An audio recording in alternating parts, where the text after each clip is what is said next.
നമസ്കാരം. കേരളത്തിലെ മുഖ്യമന്ത്രിയെ തീരുമാനിക്കാൻ AICC നിരീക്ഷകർ എത്തി.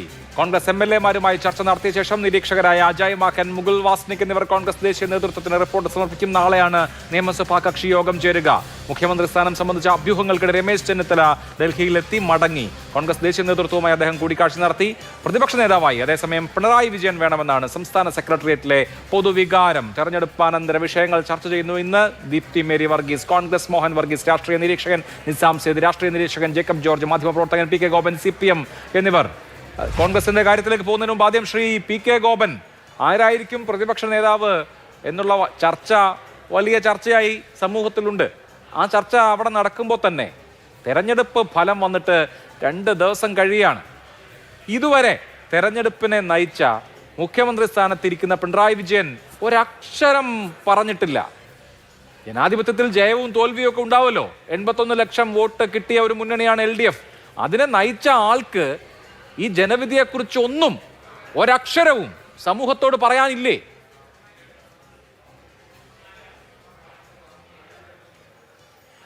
ശ്രീ അഭിലാഷേ, അത് അത്ര സീരിയസ് ആയിട്ട് എടുക്കണമെന്ന് എനിക്ക് തോന്നുന്നില്ല. കാരണം CPM-ന്റെ ഒരു നിലപാട്, ഇപ്പം മുഖ്യമന്ത്രിയായിട്ട് ഇരുന്ന സഖാവ് പിണറായി വിജയൻ, അദ്ദേഹം CPM-ന്റെ തീരുമാനപ്രകാരം ആ ചുമതല വഹിച്ചു. ആ പാർട്ടിയുടെ തീരുമാനപ്രകാരം 3-ാം വട്ടത്തിലേക്ക് സ്ഥാനാർത്ഥിയായിട്ട് മത്സരിച്ചു.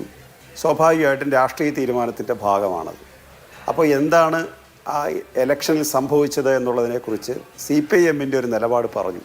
ആ ദിവസം തന്നെ സ്റ്റേറ്റ് സെക്രട്ടേറിയറ്റ് ഒരു കമ്മ്യൂണിക്കെ പുറത്തു വന്നു.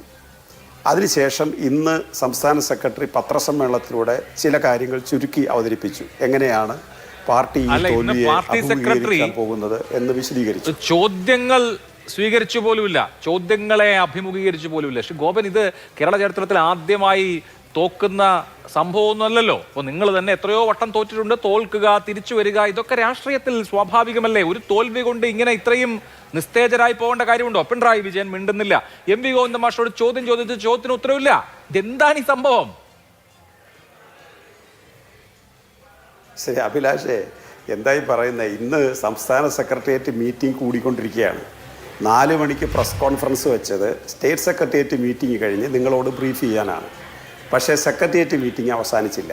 പക്ഷേ പത്രസമ്മേളനം അനൗൺസ് ചെയ്തിട്ട് അത് നടത്താതിരിക്കുന്നത് ആക്ഷേപത്തിനിടയാക്കും. സ്വാഭാവികമാണത്. അല്ലെങ്കിൽ തന്നെ കാത്തിരിക്കുന്ന പത്രക്കാരോട് എന്തെങ്കിലും പറയേണ്ടതായിട്ടുണ്ട്. അവരെ ബുദ്ധിമുട്ടിക്കുന്നത് ശരിയല്ല. അപ്പോൾ അദ്ദേഹം അതിനിടയിൽ വന്നിട്ട് അദ്ദേഹം പത്രസമ്മേളനത്തിനിടയ്ക്ക് പറയുന്നുണ്ട് സെക്രട്ടേറിയറ്റ് മീറ്റിംഗ് അവസാനിച്ചില്ല എന്ന് പറയുന്നുണ്ട്. അപ്പോൾ അതിനിടയിൽ വന്ന് നിങ്ങളോട് നടന്ന കാര്യങ്ങൾ, അവിടെ ആലോചിച്ച കാര്യങ്ങളിൽ ഏറ്റവും ശക്തമായത് നിങ്ങൾക്ക് മുമ്പിൽ ബ്രീഫ് ചെയ്തു. ഇതാണ് അദ്ദേഹം ചെയ്തത്.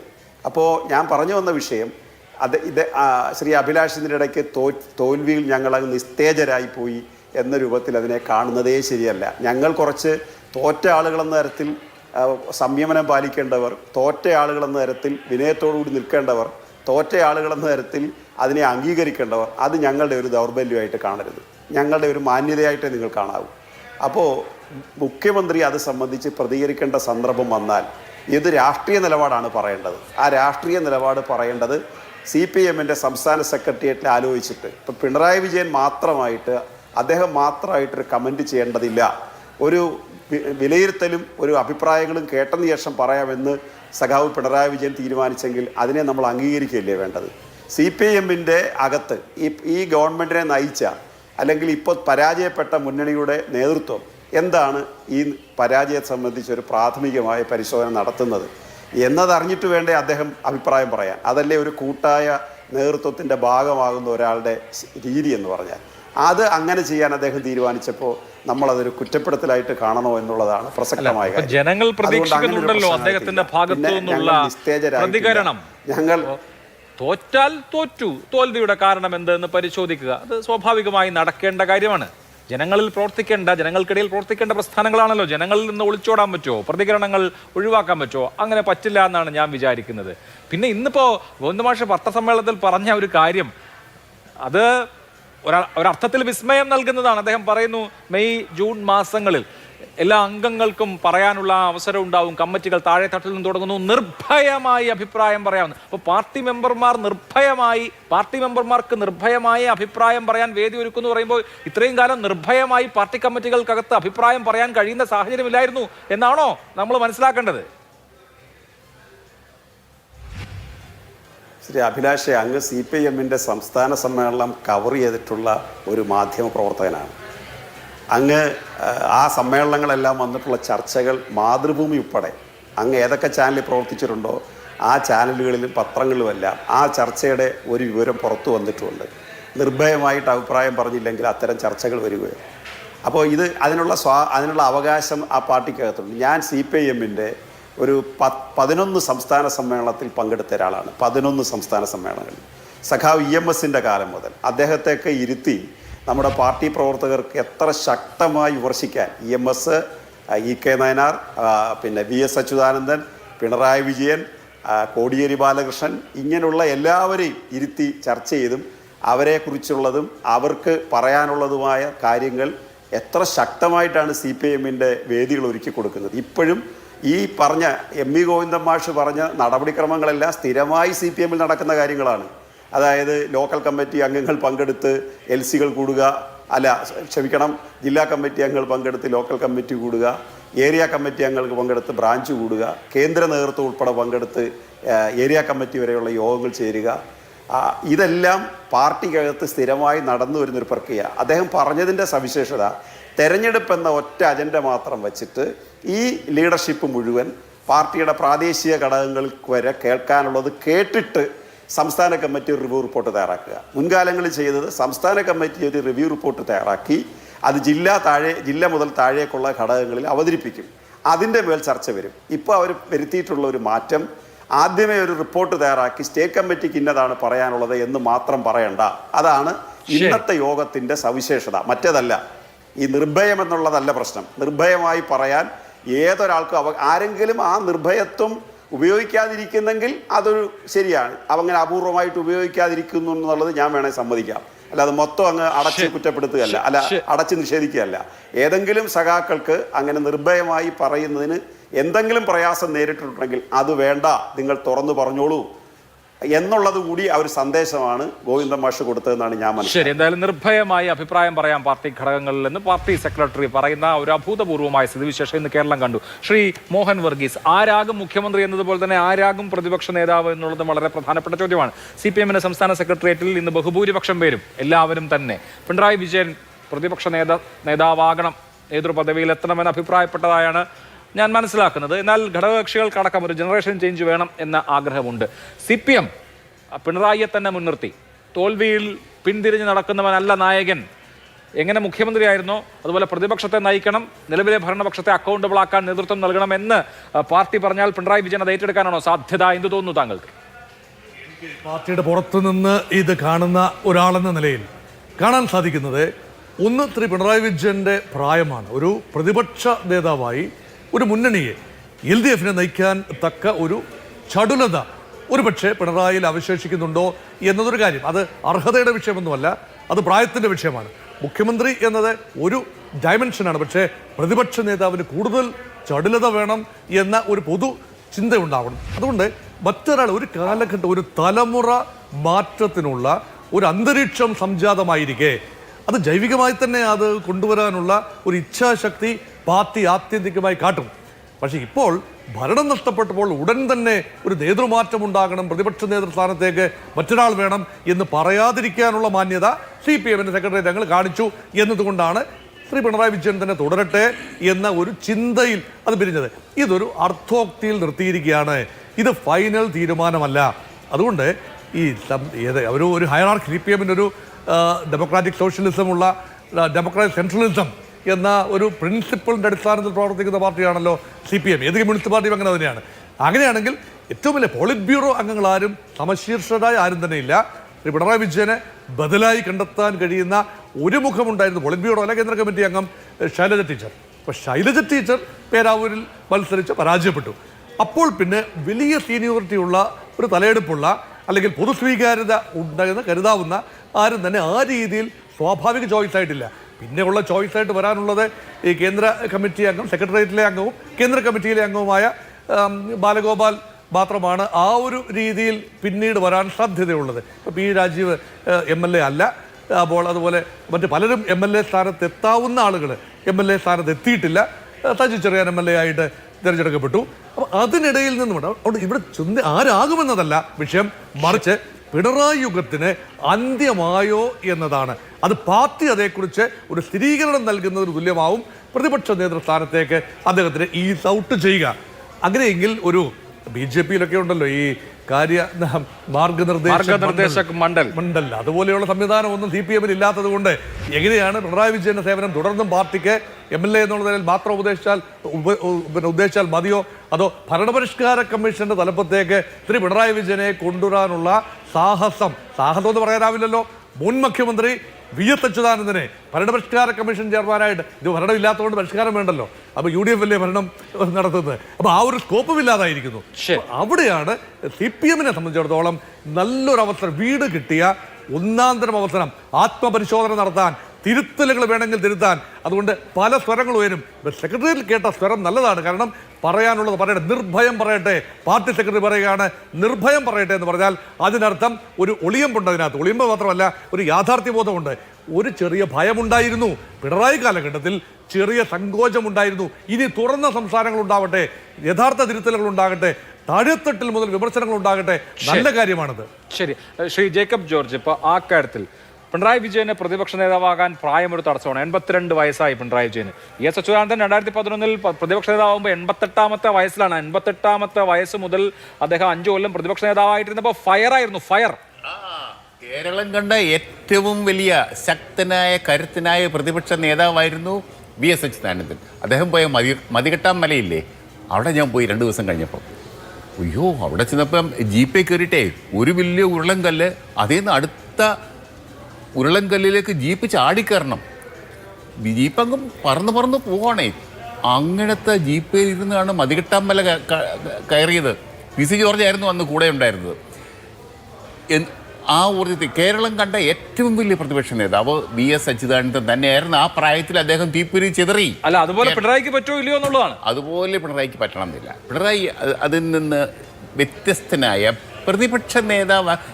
പിണറായി ഒരു ഭരണാധികാരിയാണ്. VS അച്യുതാനന്ദൻ അതേ പ്രതിപക്ഷ നേതാവ്. VS അച്യുതാനന്ദൻ ഭരണാധികാരിയായപ്പോൾ ആ ഒരു ഉശിരി കണ്ടില്ല, ആ ഒരു ജീവൻ അദ്ദേഹം മുഖ്യമന്ത്രി. പക്ഷേ അദ്ദേഹത്തിൻ്റെ ക്യാബിനറ്റ് ഗംഭീരം ക്യാബിനറ്റായിരുന്നു. ആ ക്യാബിനറ്റ് കൊണ്ട് തന്നെ അതിൻ്റെ നേട്ടവും VS-നുണ്ടായി. അത് ആ ഗവൺമെൻറ് നല്ലതായിരുന്നു, കാരണം നല്ല തലയെടുപ്പുള്ള മന്ത്രിമാർ അദ്ദേഹത്തിനുണ്ടായിരുന്നു. പിണറായി ഗവൺമെൻറ് ശ്രദ്ധേയമാവുന്നത് പിണറായിയുടെ നേതൃത്വം കൊണ്ടാണ്, അദ്ദേഹത്തിൻ്റെ ഭരണ മികവ് കൊണ്ടാണ്, ഭരണ നേതൃത്വത്തിൻ്റെ കഴിവാണ്. അതുകൊണ്ട് ഭരണ നേതൃത്വത്തിൻ്റെ കഴിവ് അദ്ദേഹത്തിന് പ്രതിപക്ഷ നേതാവെന്ന് കാണത്തില്ല. പിണറായി വിജയൻ പ്രതിപക്ഷ നേതാവ് ആകാതെ മാറി നിൽക്കുകയും KN ബാലഗോപാലോ മറ്റൊരാളോ നയിക്കുകയും ചെയ്യുന്നതാണ് ഉചിതം. അല്ല, പ്രതിപക്ഷ നേതാവ് എന്ന നിലയിൽ പിണറായി ഇരിക്കട്ടെ, പക്ഷെ ഒരാളെ ഗ്രൂം ചെയ്ത് വളർത്തട്ടെ, 1-2 പേരെ ഗ്രൂം ചെയ്ത് വളർത്തട്ടെ. പിണറായി ചെയ്ത ഒരു തെറ്റ്, അദ്ദേഹത്തിന് പറ്റിയൊരു വീഴ്ച, അടുത്ത തലമുറ ഒപ്പം വളർന്നു വന്നില്ല. പി രാജീവുണ്ട്, രാജേഷുണ്ട്, ശരിയാണ്, അതൊക്കെ ശരിയാണ്. പക്ഷെ അവരൊന്നും MLA-മാരായിട്ടുമില്ല.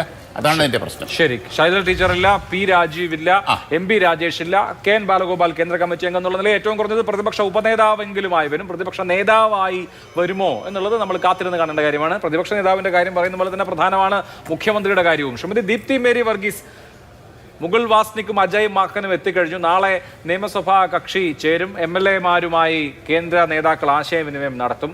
അപ്പോൾ കൂടുതൽ MLA-മാർ ആരുടെ പേര് പറയുന്നോ അയാളായിരിക്കും മുഖ്യമന്ത്രി എന്ന് നമുക്ക് ഉറപ്പിക്കാമോ?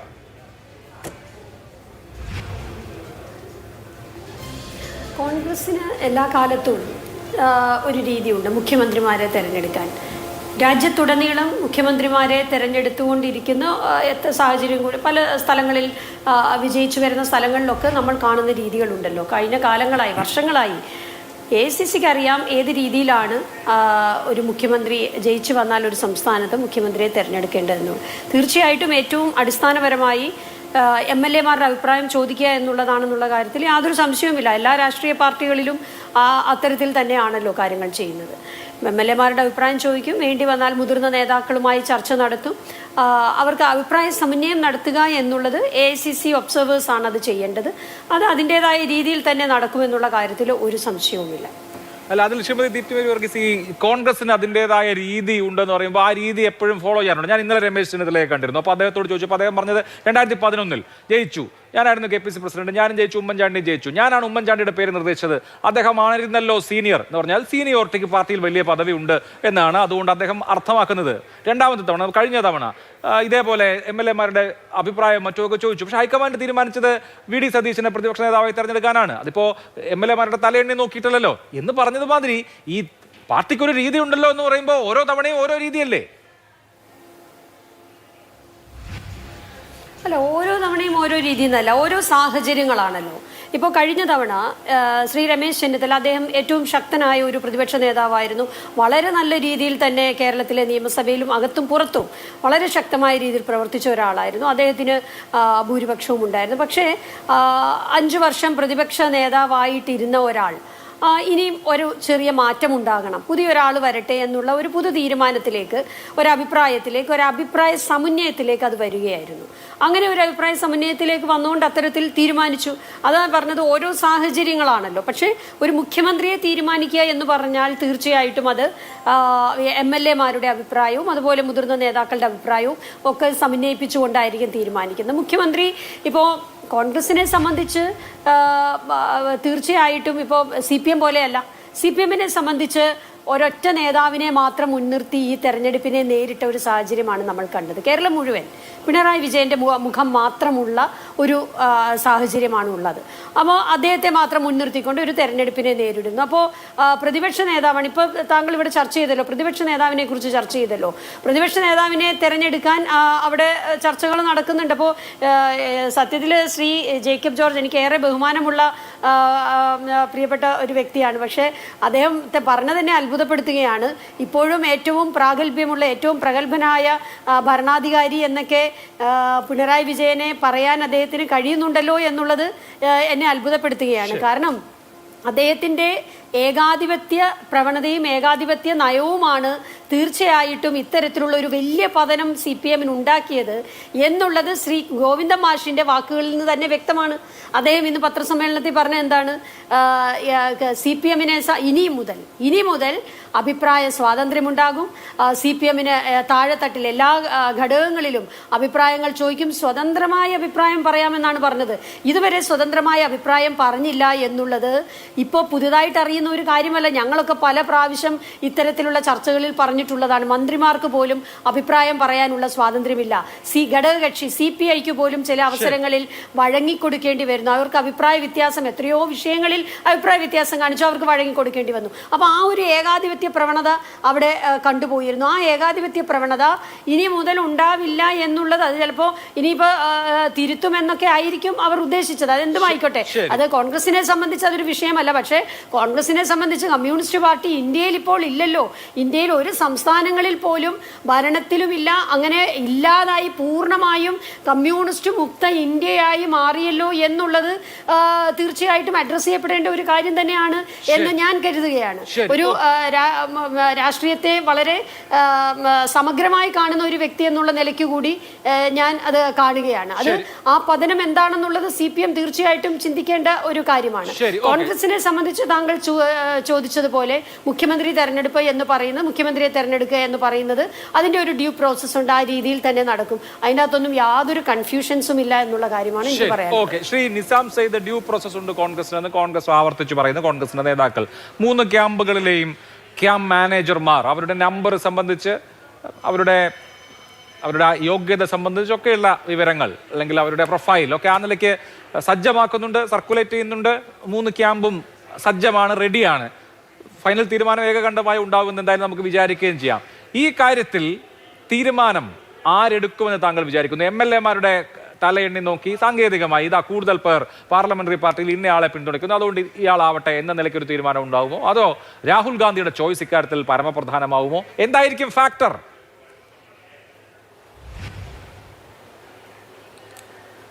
അഭിലാഷ്, കാര്യങ്ങൾ കോൺഗ്രസിന് ഡ്യൂ പ്രോസസ്സ് ഉണ്ടെന്ന് പറഞ്ഞു. ആ ഡ്യൂ പ്രോസസ്സ് അനുസരിച്ച് സ്വാഭാവികമായും MLA-മാരുടെ അഭിപ്രായം സ്വീകരിക്കും.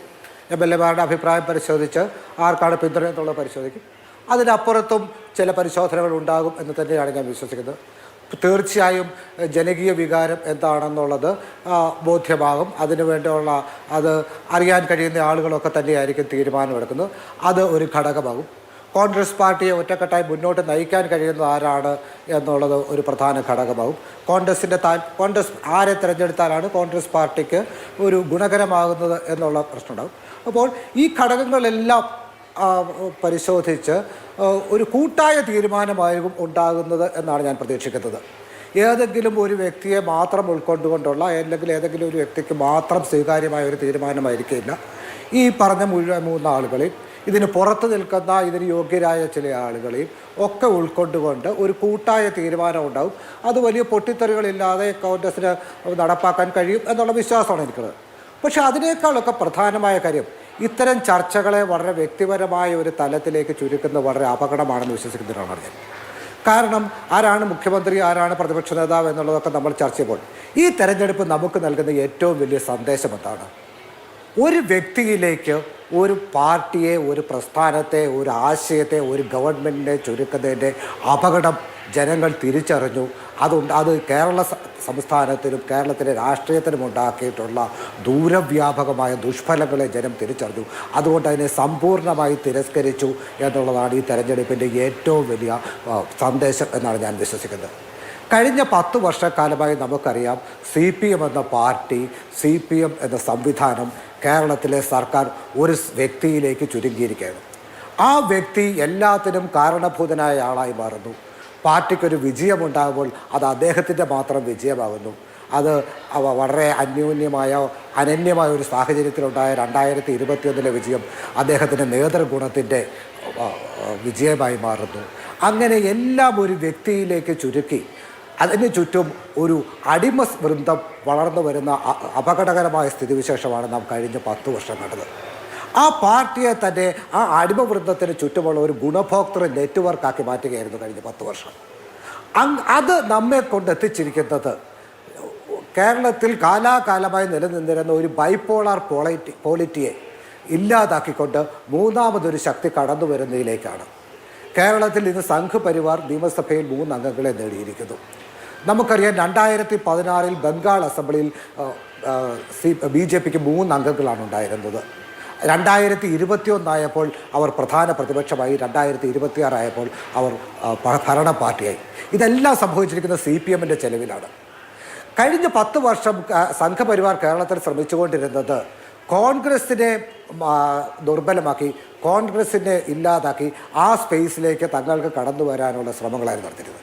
പക്ഷേ ആ ശ്രമത്തിൽ അവർ സമ്പൂർണ്ണമായും പരാജയപ്പെട്ടിരിക്കുകയാണ്. ഇനി അവർ നടത്തുന്ന ശ്രമം CPMനെ മാറ്റി നിർത്തിക്കൊണ്ട് കേരളത്തിൻ്റെ പ്രതിപക്ഷ സ്പേസിലേക്ക് കടന്നു വരാനുള്ള ശ്രമമായിരിക്കും. അതിനൊരു ഓപ്പണിംഗ് അവർക്ക് കിട്ടിയിട്ടുണ്ട്.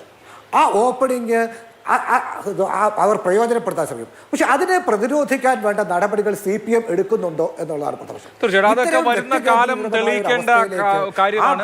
പറഞ്ഞ ട്രാജക്ടറി അനുസരിച്ചാണ് 2036 കേരളത്തിലെ BJP അധികാരത്തിൽ വരണം. അവിടെ ശ്രീ PK ഗോപൻ, ഇവിടെ നേരത്തെ പ്രതിപക്ഷ നേതൃപദവിയെ കുറിച്ച് ചർച്ച വന്നല്ലോ. ഞാൻ അതിലേക്ക് വരാം. ശ്രീ ഗോപൻ, ഇപ്പൊ VD സതീശൻ കഴിഞ്ഞ തവണ പ്രതിപക്ഷ നേതാവുന്നത് ഒരു ജനറേഷൻ ചേഞ്ചിന്റെ ഭാഗമാണ്. അന്ന് അദ്ദേഹത്തിന് 60 വയസ്സ് തികഞ്ഞിട്ടില്ല എന്നോർക്കണം. 50കളുടെ അവസാന ഭാഗത്തുള്ള ഒരു നേതാവിനെ പ്രതിപക്ഷ നേതാവായി നിശ്ചയിക്കുന്നു. 102 സീറ്റുമായി ഏറ്റവും വലിയ വിജയം UDFന് സമ്മാനിക്കാൻ അദ്ദേഹത്തിന് കഴിയുന്നു.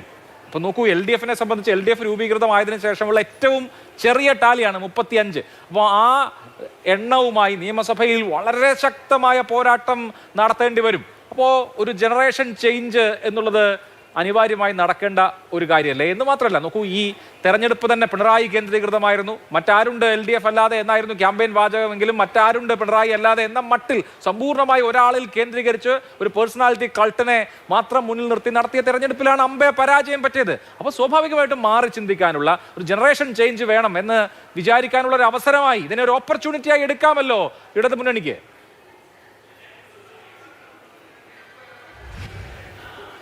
അഭിലാഷ്, ഈ രമേശ് ചെന്നിത്തലയുടെ മാറ്റത്തെ നിങ്ങൾ മനോഹരമായ ഒരു അലങ്കാര പദം കൊണ്ട് ജനറേഷൻ ചേഞ്ച് എന്ന് പറഞ്ഞാൽ ഇന്ന് രമേശ് ചെന്നിത്തലയ്ക്ക് മുഖ്യമന്ത്രി സ്ഥാനത്തിനുള്ള അവകാശം ഇല്ലാതായി മാറുകയാണ്. അടുത്ത തലമുറയ്ക്ക് കൈമാറിയപ്പോൾ ആ അടുത്ത തലമുറ കൈമാറ്റപ്പെട്ട ആളിനെ മാറ്റി നിർത്തിയിട്ട് വീണ്ടും പഴയ തലമുറയെ ഏൽപ്പിക്കണമെന്നൊരു വ്യാഖ്യാനത്തിലേക്ക് അത് വരും. അതായത് ഇവിടെ ശ്രീമതി ദീപ്തി ശ്രമിച്ചത് അതിനെ ജനറേഷൻ ചേഞ്ചായിട്ട് പറയാനാണ് പരിശ്രമിച്ചത്. അതിങ്ങനൊരു അപകടം അവരന്നേരം ഓർത്ത് കാണത്തില്ല. അതുകൊണ്ട് അവിടെ സംഭവിച്ചത് ജനറേഷൻ ചേഞ്ച് അല്ല, മറിച്ച് 5 വർഷം പ്രതിപക്ഷ നേതാവായിട്ടിരുന്ന ആൾ കേരളത്തിൻ്റെ ഒരു ചരിത്രം എന്ന് പറഞ്ഞാൽ 5 വർഷം കഴിഞ്ഞ് അടുത്ത ഗവൺമെൻറ് വരികയാണ് അടിയന്തരാവസ്ഥ ഒഴിച്ച്. അപ്പോൾ അത് രമേശ് ചെന്നിത്തലയുടെ പ്രതിപക്ഷ നേതൃത്വ സ്ഥാനം അതിന് ഉപകരിച്ചില്ല എന്ന കുറ്റപ്പെടുത്തലുമായി ബന്ധപ്പെടുത്തിയിട്ടാണ് അദ്ദേഹത്തിനെ ഒഴിവാക്കാൻ ഹൈക്കമാൻഡ് അനുമതി കൊടുത്തതും അങ്ങനെ വി ഡി സതീശൻ വരികയും ചെയ്തത്. അതുകൊണ്ട് അത് ജനറേഷൻ ചേഞ്ച് വന്നതിൻ്റെ അല്ല. അതാണ് ഒന്നാമത്തെ കാര്യം. രണ്ടാമത്തെ കാര്യം, ശ്രീ നിസാം പറഞ്ഞ കാര്യത്തെക്കുറിച്ച് പ്രതികരിക്കുക എന്നുള്ളത് ഏതൊരു കമ്മ്യൂണിസ്റ്റുകാരൻ്റെയും ബാധ്യത മാത്രമല്ല, മലയാളിയുടെ ബാധ്യതയാണ്. വലിയ അപകടകരമായ ഒരു പ്രശ്നമാണ് ഈ ഇലക്ഷൻ്റെ റിസൾട്ടിനെ അദ്ദേഹം വിലയിരുത്താൻ പരിശ്രമിച്ചത്. അതിന് അദ്ദേഹം എടുത്തുപയോഗിക്കുന്ന ഒരു കാര്യം, ഒന്ന് നിങ്ങൾ നേരത്തെ പറഞ്ഞ ഈ ശ്രീമതി ദീപ്തി പറഞ്ഞ ഒരു വിഷയത്തിൽ ഈ അഭിപ്രായ സ്വാതന്ത്ര്യമില്ലെന്നും ഏകാധിപത്യമായി മാറിയെന്നുമൊക്കെ പറയുന്നത് ശുദ്ധ അസംബന്ധമാണ്. കാരണം CPM-നകത്ത് അഭിപ്രായ സ്വാതന്ത്ര്യത്തിൻ്റെ വേദി ഉള്ളതുപോലെ കോൺഗ്രസിനകത്ത് ഉണ്ടാവില്ല എന്നുള്ളത് നിങ്ങൾ യാന്ത്രികമായി 10-15 വർഷത്തിലൊരിക്കലും ഒരു പ്രസിഡന്റ് തെരഞ്ഞെടുപ്പ് ചിലപ്പോൾ നടത്തും. പക്ഷെ നിങ്ങളുടെ ഘടകങ്ങളിലേക്ക് ഇന്ത്യ രാജ്യത്ത് ഒരു തെരഞ്ഞെടുപ്പേ ഇല്ല. CPM അങ്ങനെ അല്ല സുഹൃത്തെ. ബ്രാഞ്ച് സെക്രട്ടറി മുതൽ ദേശീയ സെക്രട്ടറി വരെ 3 വർഷത്തിലൊരിക്കൽ ഒരു തരം വിചാരണയ്ക്ക് വിധേയരാവുകയും അങ്ങനെ തിരഞ്ഞെടുക്കപ്പെടുകയും ചെയ്യുന്ന എല്ലാ ഘടകങ്ങളെയും തെരഞ്ഞെടുപ്പിലൂടെയാണ്. എല്ലാ ഘടകങ്ങളും തിരഞ്ഞെടുക്കപ്പെട്ട ഘടകം എന്ന് പറഞ്ഞാൽ ലോക്കൽ കമ്മിറ്റി മുതൽ മുകളിലോട്ടാണ്. അതെല്ലാം തിരഞ്ഞെടുക്കപ്പെടുന്ന ഘടകങ്ങൾ മാത്രമാണ്, സമ്മേളനത്തിൽ വെച്ച് തിരഞ്ഞെടുക്കപ്പെടുന്ന, അല്ലാതെ ഏകാഖണ്ഡമായിട്ട് ഏകാധിപത്യപരമായിട്ട് തീരുമാനിക്കുന്ന ഒരു കാര്യമല്ല. അത് ബേസാക്കി വെച്ചുകൊണ്ട് ഈ തെരഞ്ഞെടുപ്പിൽ BJPക്ക് 3 സീറ്റ് കിട്ടി, ബംഗാളിൽ അവർക്ക് 3 സീറ്റ് കിട്ടി. അതൊക്കെ അദ്ദേഹം പറഞ്ഞതിനോട് ഞാൻ യോജിക്കുക. പക്ഷെ അദ്ദേഹം പറഞ്ഞുകൊണ്ട് വെച്ചെന്താ അറിയുക, CPM-ന്റെ ചെലവിലാണ്. ഇന്ത്യയിലെ മതവർഗീയ ശക്തികളുടെ വളർച്ചയെക്കുറിച്ച് എന്തെങ്കിലും ധാരണയുള്ള ഒരാളിങ്ങനെ പറയുമോ? കാരണം രാമജന്മഭൂമി പ്രശ്നം, ബാബറി മസ്ജിദ് ഹിന്ദു വിഭാഗത്തിന് ആരാധന നടത്താൻ തുറന്നു കൊടുത്തപ്പോൾ ഇന്ത്യയിലെ ഹിന്ദുത്വ ശക്തികൾ മനസ്സിലാക്കി ഹിന്ദു വർഗീയതയെ കോൺഗ്രസ് തട്ടിയെടുത്തുകൊണ്ട് പോകാൻ പരിശ്രമിക്കുന്നു. അതുകൊണ്ടാണ് അവർ കർസേവ നടത്താനും രഥയാത്ര നടത്താനും തീരുമാനിച്ചത്. ആ രഥയാത്രയെ നേരിട്ടത് രാമായണം സീരിയലിൽ അഭിനയിച്ച അരുൺ ഗോവിലിനെയും ദീപികയും എടുത്ത് ഇലക്ഷൻ പ്രചരണത്തിന് അയോധ്യയിൽ കൊണ്ടുവച്ച് രാജീവ് ഗാന്ധി അയോധ്യയിൽ കൊണ്ടുവച്ച് ഇത് പുനർജന്മമാണ് ഹിന്ദുക്കളുടെ വിശ്വാസം, അങ്ങനെ പുനർജന്മത്തിലുണ്ടായ രാമനാണ് ഇരിക്കുന്നത്, പുനർജന്മത്തിലുണ്ടായ സീതയാണ് ഇരിക്കുന്നത് എന്ന പ്രചാരണം കൊടുത്ത് ഹിന്ദു വർഗീയത മൃദു ഹിന്ദുത്വ സമീപനം സ്വീകരിക്കാൻ ശ്രമിച്ചതോടുകൂടിയാണ് BJP ഇന്ത്യ രാജ്യത്ത് കോൺഗ്രസിൻ്റെ കൈകളിലും തട്ടിപ്പറിക്കുന്നത്. അതിനുശേഷം നടന്ന എല്ലാ കാര്യങ്ങളിലും കോൺഗ്രസിന്റെ സംഘടിതമായ അല്ലെങ്കിൽ കോൺഗ്രസിന്റെ തെളിഞ്ഞ നേതൃത്വത്തെയാണ് BJP നടത്തിക്കൊണ്ടുപോയത്. നമുക്ക് ചർച്ച ചെയ്യാനുള്ള സമയമില്ല, എനിക്ക് ഡെവലപ്പ് എടുക്കാനുള്ള സമയം. പക്ഷേ ഞാൻ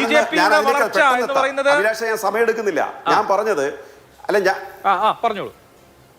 ഞാൻ പെട്ടെന്ന് എത്താം. ഞാൻ പറഞ്ഞു വന്നത് അദ്ദേഹം പറഞ്ഞതിനെ കൺക്ലൂഡ് ചെയ്തിട്ട് പെട്ടെന്ന് ഞാൻ അവസാനിപ്പിക്കാം, നിങ്ങളുടെ സമയം കൂടുതൽ എടുക്കുന്നില്ല. അതായത് മുഖ്യമന്ത്രിമാരെയും PCC പ്രസിഡന്റുമാരെയും MLA-മാരെയും MP-മാരെയും എല്ലാം സംഭാവന ചെയ്ത് അങ്ങനെ ഇന്ത്യ രാജ്യത്ത് BJPക്ക് ശക്തമായ അടിത്തറയിൽ ഇന്ന് നിൽക്കുന്നത് കോൺഗ്രസിന്റെ പ്രവർത്തകരിലൂടെയും കോൺഗ്രസിന്റെ നയത്തിലൂടെയാണ്.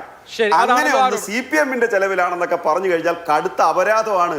കടുത്ത അപരാധമായി സായം സന്ധ്യയ്ക്ക് പറയുന്നത്. ഇനി കേരളത്തിലെ സ്ഥിതി എടുത്ത് നോക്കിക്കഴിഞ്ഞാൽ ഈ 3 സീറ്റും അവർക്ക് ലഭിക്കുന്നിടത്ത് 2ാം സ്ഥാനത്ത് ഇടതുപക്ഷമാണ്, 3ാം സ്ഥാനത്ത് കോൺഗ്രസ് എന്ന് ഓർത്തോണം. അതായത് നേമത്തായാലും കഴക്കൂട്ടത്തായാലും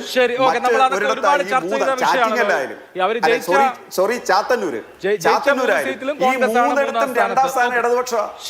ശ്രീ മോഹൻ വർഗീസ്, ഇതിനു മുമ്പ് ഇത്രയും വലിയ മാൻഡേറ്റ്, ഇതിന് സമാനമായ മാൻഡേറ്റ് UDF-ന് ജനം കൊടുക്കുന്നത് 1/4 നൂറ്റാണ്ട് മുമ്പാണ്, 2021-ലാണ്. അന്ന് 99 സീറ്റ് കിട്ടി, കഴക്കൂട്ടം കൂടി കൂട്ടുമ്പോൾ 100 സീറ്റുമായിട്ട് അധികാരത്തിൽ വന്നു. അന്ന് AK ആന്റണി ഒരു യുനാനിമസ് ചോയ്സ് ആയിരുന്നു. പക്ഷേ അവിടെ ഒരു അറേഞ്ച്മെന്റ് വേണ്ടി വന്നു. K മുരളീധരൻ KPC പ്രസിഡന്റായി. പിന്നെ ആ ആന്റണിക്ക് പകുതിക്ക് ഇറങ്ങി പോകേണ്ടി വന്നു. മേഖലാ ജാഥകൾ, കോടോത്ത് ഗോവിന്ദൻ നായരുടെ രാജ്യസഭ, സ്വന്തം MLA-മാർ 2 ഗ്രൂപ്പായി തിരിഞ്ഞ് വോട്ട് ചെയ്യുന്നു. അടികലാശം തുടങ്ങി അങ്ങോട്ട്. പിന്നെ നമുക്കറിയാം 2004-ലും 2006-ലും കോൺഗ്രസിന്റെ ചരിത്രത്തിലെ വലിയ പരാജയം. അതായത് ഒരു വലിയ വിജയത്തിന് ശേഷം 3 വർഷം കഴിഞ്ഞാൽ ഒരു വലിയ പരാജയം, അത് കഴിഞ്ഞ് 2 വർഷം കഴിഞ്ഞ് വീണ്ടും വലിയ പരാജയം. ഇത് നമ്മുടെ സമീപകാലത്തെ ഹിസ്റ്ററിയാണ്. ഇപ്പൊ ജനം കൈ അയച്ച് വോട്ട് ചെയ്തു എന്നുള്ള കാര്യം കോൺഗ്രസിന് മുമ്പിലുണ്ട്. അവർക്ക് ഈ പാഠം ഒരു മുൻ ഉദാഹരണമായി അവിടെ ഉണ്ടാവുമോ? ഒരു ഇന്റർപ്രറ്റിംഗ് ദ മാൻഡേറ്റ് എന്നത് വളരെ പ്രധാനപ്പെട്ട ഒരു കാര്യമാണ്. ഏത് പാർട്ടിയെ സംബന്ധിച്ചിടത്തോളം, വിജയിച്ച പാർട്ടിയെ സംബന്ധിച്ചിടത്തോളം നമ്രശിരസ്കരായി ജനവിധിയെ അംഗീകരിക്കുന്നു. പ്രത്യേകിച്ച് വിജയത്തിൽ പുലർത്തേണ്ട ചില മാന്യതകളുണ്ട്, ചില സഭ്യതകളുണ്ട്. അതിൽ പ്രധാനപ്പെട്ട കാര്യമെന്ന് പറയുന്നത് ജനവിധിയെ മനസ്സിലാക്കുക.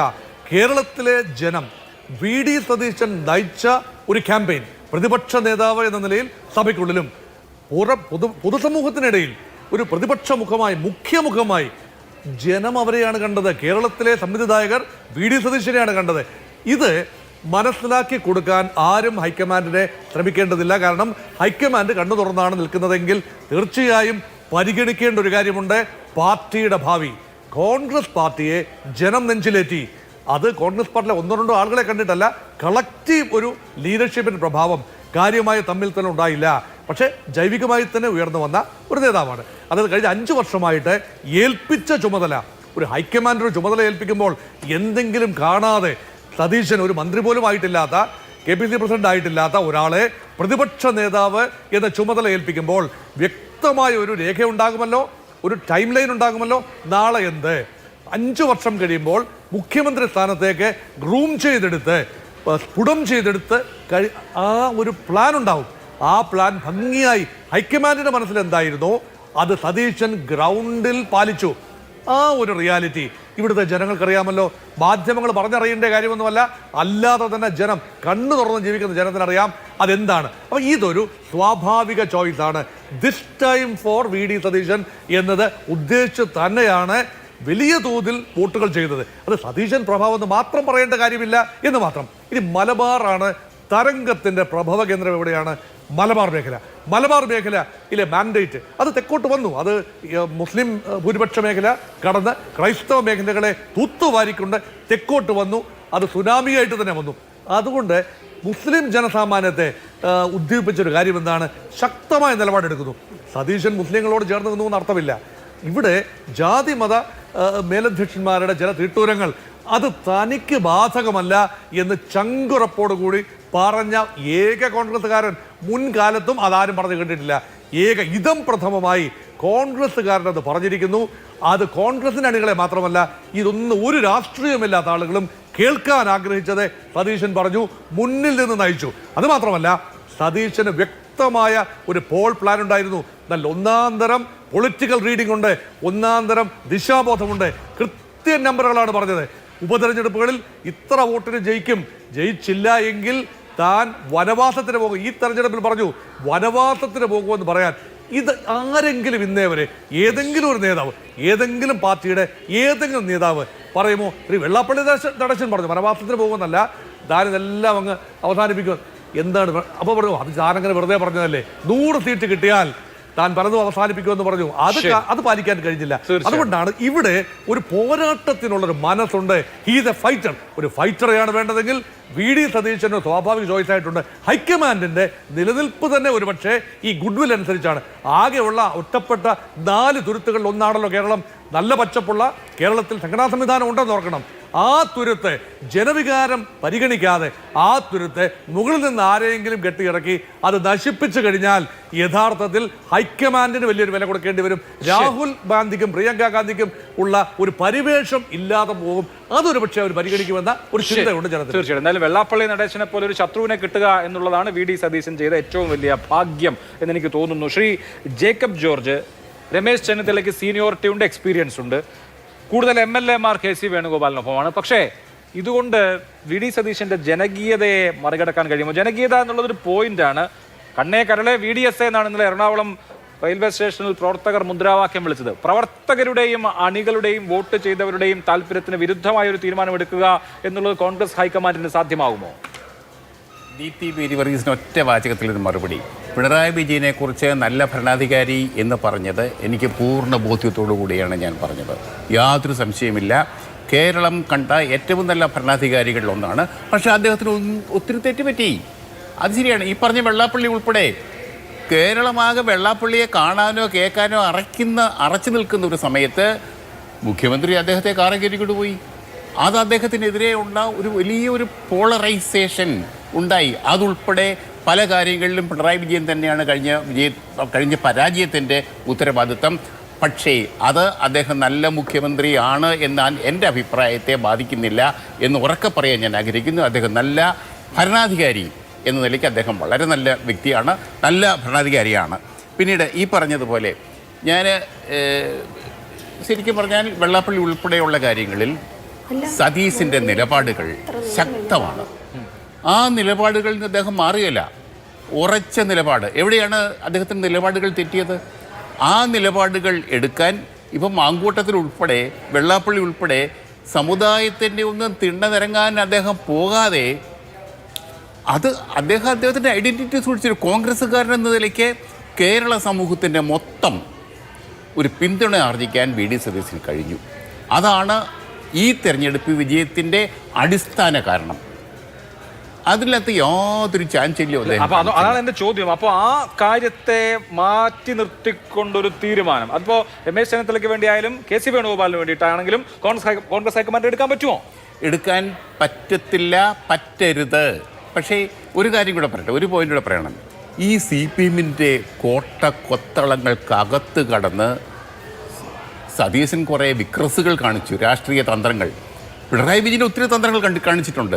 ചരിത്രത്തിൽ ഇങ്ങോട്ട് കെ കരുണാകരൻ മുതൽ EMS മുതൽ ഇങ്ങോട്ട് രാഷ്ട്രീയ തന്ത്രങ്ങൾ എത്ര എണ്ണം കാണിച്ചു. സദ്ദാം ഹുസൈനെ വിറ്റ് കേരളത്തിൽ വോട്ടാക്കി മാറ്റി ഒരു മുന്നണിയായി ജയിപ്പിച്ച നേതാവാണ് EMS നമ്പൂതിരിപ്പാട്. അതേപോലെ എത്ര പേരാ അദ്ദേഹം എണ്ണി വിസ്മയങ്ങൾ അവതരിപ്പിച്ചില്ലേ? അതൊക്കെ വലിയ വോട്ടായിട്ട് മാറിയില്ലേ? അത് CPM-ന്റെ വോട്ട് കൈപ്പത്തിയിൽ വീഴുകയാണ്. അങ്ങനെയൊക്കെയുള്ള തന്ത്രങ്ങൾ ഉപയോഗിച്ചു സതീശൻ. ആ കാര്യത്തിൽ ഈ ഇലക്ഷൻ അദ്ദേഹം നേടിയെടുത്തു എന്ന് തന്നെ പറയാം. അവിടെ പക്ഷേ കെ സി വേണുഗോപാൽ അദ്ദേഹത്തിൻ്റെ കോൺട്രിബ്യൂഷൻ എന്താണ്? അദ്ദേഹം അവകാശപ്പെടുന്നുണ്ട്, അദ്ദേഹം പല കാര്യങ്ങളും ചെയ്തിട്ടുണ്ട്. അദ്ദേഹത്തിൻ്റെ കൂടെ നിൽക്കുന്നവർക്ക് ഒത്തിരി ഈ ജി സുധാകരനെയും കുഞ്ഞികൃഷ്ണനെയും ടി കെ ഊന്നിനെയൊക്കെ സ്ഥാനാർത്ഥിയാക്കുന്നതിലൊക്കെ കെ സി വേണുഗോപാലിൻ്റെ പങ്ക് നിർണായകമായിരുന്നു. പക്ഷെ ഞാൻ ഒരു രഹസ്യ അന്വേഷണം നടത്തി അഭിലാഷേ. ഇതിൻ്റെ അകത്ത് ഈ കോട്ടകളിലേക്ക് കടന്നതിനകത്ത് ഒത്തിരിയും കാര്യങ്ങളുണ്ട്. ഈ സുധാകരനെ ആരാ കണ്ടുപിടിച്ചത്? ഈ ജി സുധാകരനെ കണ്ടുപിടിക്കാനൊരു സംഭവം ഉണ്ടല്ലോ. അങ്ങ് കണ്ണൂരിലെ അസംതൃപ്തി അവിടെ നുരഞ്ഞ് പതഞ്ഞ് പൊന്തുന്നത് കണ്ടുപിടിച്ചു. അതിൻ്റെ അകത്ത് കയറി. എനിക്ക് ആ വഴികളിലേക്ക് ഞാൻ കടന്നു. വഴികൾ അറിയാം എനിക്ക്. സതീശൻ ചില തന്ത്രങ്ങൾ വിരിച്ചിട്ടുണ്ട് അതിൻ്റെ അകത്ത്. ഇതിൻ്റെ അകത്ത് പലരും CPM-ന്റെ മുതിർന്ന നേതാക്കളുണ്ട്. ഇതിൻ്റെ സതീശനെ സഹായിച്ചല്ല, ഡയറക്റ്റായിട്ടോ ഇൻഡയറക്റ്റായിട്ടോ സഹായിച്ച മുതിർന്ന നേതാക്കൾ CPM-ന്റെ അകത്തുണ്ട്. അത് ഇവരുടെ ഒപ്പം ഇരിക്കുന്ന സെക്രട്ടേറിയറ്റിലൊക്കെ ഇരിക്കുന്ന കക്ഷികൾ തന്നെയാണ്. പക്ഷേ ഞാൻ പറയുന്നത് ഇതൊക്കെയാണെങ്കിലും രമേശ് ചെന്നിത്തല മികച്ച നേതാവാണ്, കേരളം കണ്ട നല്ല നേതാക്കളുടെ ഒരാളാണ്. അതുപോലെ കെ സി വേണുഗോപാൽ, ഞാൻ അവരെ പിന്തുണയ്ക്കുന്നുണ്ട്, സംശയമൊന്നുമില്ല. പക്ഷേ കേരളത്തിൻ്റെ ഇന്നത്തെ സാഹചര്യത്തിൽ ആര് നേതാവാകണം എന്ന് ഹൈക്കമാൻഡ് തീരുമാനിക്കുക എന്നുള്ളതാണ് അവരുടെ നടപടി. ആ നടപടി നീതിയുക്തമായിരിക്കണം, അങ്ങേയറ്റം ന്യായമായിരിക്കണം. അല്ലെങ്കിൽ കേരള ജനത കൈപ്പത്തിയെയും കോൺഗ്രസിനെയും പുറംകാല് കൊണ്ട് തള്ളിക്കളയും. അതിനും കേരള ജനത മറക്കത്തില്ല എന്ന കാര്യം ഓർക്കണം. അതിൽ ശ്രീ നിസാം സെയ്ദ്, ജനവികാരം മാനിക്കാതെയുള്ള, പ്രവർത്തകരുടെ മൂഡ് മനസ്സിലാക്കാതെയുള്ള ഒരു തീരുമാനം എടുക്കുക സാധ്യമാണോ ഹൈക്കമാൻഡിന്?